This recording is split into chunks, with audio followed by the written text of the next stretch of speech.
Tumerudi tena kwa mara nyingine Mkali Studio hapa. Yes, kama kawaida mafunzo ya maisha kwa binadamu wote, hasa kwa Waafrika.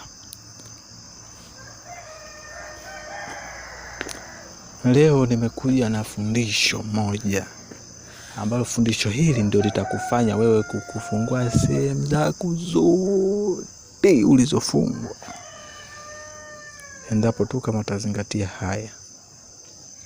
Yaani utafunguliwa kabisa na utaanza kufanya vitu vya ajabu, vitu vikubwa, vitu mwenyewe hukuzania. Yes. Sasa wazungu wametengeneza kitu kimoja.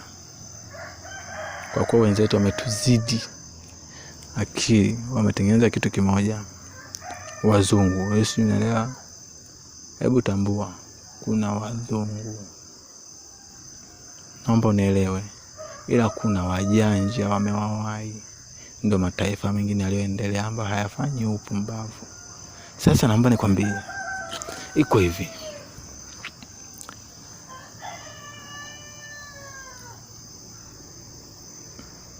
Ukiachana na wazungu peke yake, naweza nikasema mataifa yaliyoendelea yote yanakijua kitu hiki hapa. Pepo. Yote yanakijua kitu kinaitwa pepo. Pepo mharibifu, yani pepo mchafu. Tunaposema pepo mchafu, yani pepo mharibifu. Yani pepo huyu mharibifu kazi yake ni kuharibu. Hasa unatakiwa uweze kucheza naye. Sawa? Na huyu pepo mharibifu ametengenezwa. Sio kwamba huyu pepo mharibifu yupo tu hivi sijui nini, hapana. Huyu pepo mharibifu ni ametengenezwa. Yupo ametengenezwa. Katengenezwa na nani? Face to face. Ametengenezwa na wanadamu wenyewe. Utaniambia ni kwa nini na utanielewa ni kwa nini. Binadamu wenyewe ndio wametengeneza, ila walioendelea. Sasa licha ya kutengeneza,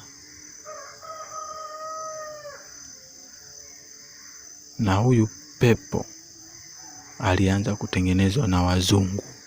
Yaani taifa ambalo lilianza kuendelea ndio lilianza kumtengeneza huyu pepo. Halafu mataifa mengine yanayofuata yaliyofuata kuendelea baada ya kujua. Naomba nisikilize kwa makini. Baada ya kujua kwa nini, baada ya kumjua kwamba, baada ya kufahamu kwamba kuna pepo mharibifu, baada ya kutambua kwamba kuna pepo mharibifu, wakatafuta namna ya kumkwepa huyo pepo mharibifu na kumjua yukoje, yuko wapi, anatumikaje. Unaelewa? Unaweza ukamcontrol vipi huyo pepo mharibifu? Unaelewa? Sasa baada ya kujua, wakamkataa mzungu.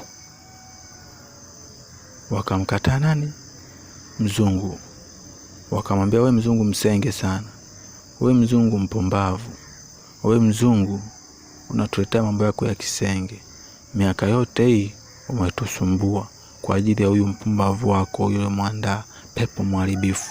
Kwa hiyo siku zote unatuharibia sisi kwa sababu ya maslahi zako. Alafu wewe mpumbavu, achana na sisi.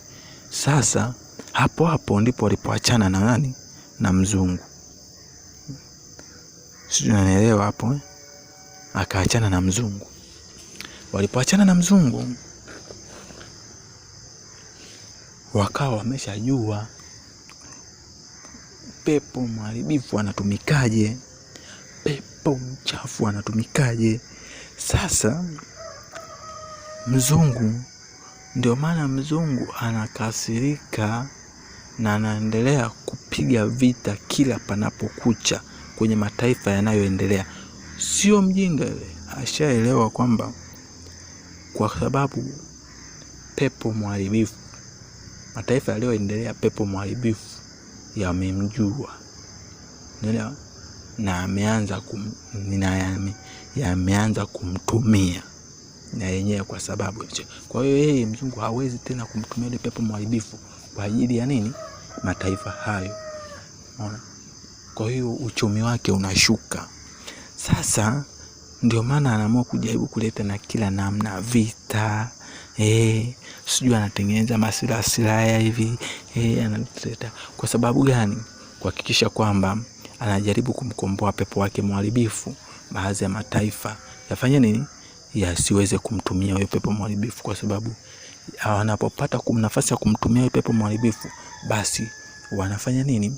Wanamshushia thamani na pia wanamharibia soko lake, wanamharibia nini, wanamshusha thamani, yani hivyo yani. Kwa sababu mzungu anachokitaka, anataka yeye awe juu siku zote, afanye soko lake lisimamie ukucha.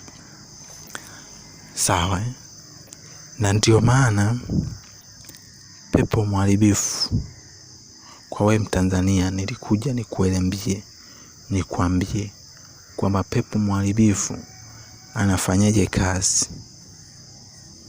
Sijui unaweza ukanisoma. Sasa kinachotakiwa wewe ni kusikiza kwa makini na kuendelea. Sawa Kwa kishafuatilia vizuri, yani follow, like, share, huzuiriwi kupitia hii mafaya mafunzo, na hakuna gharama yote ambayo utatozwa kwenye swala hilo la kutazama au kusikiliza hizi nilio kutoka kwa mkali. Sasa naomba nikwambie kitu hiki hapa, kwamba mzungu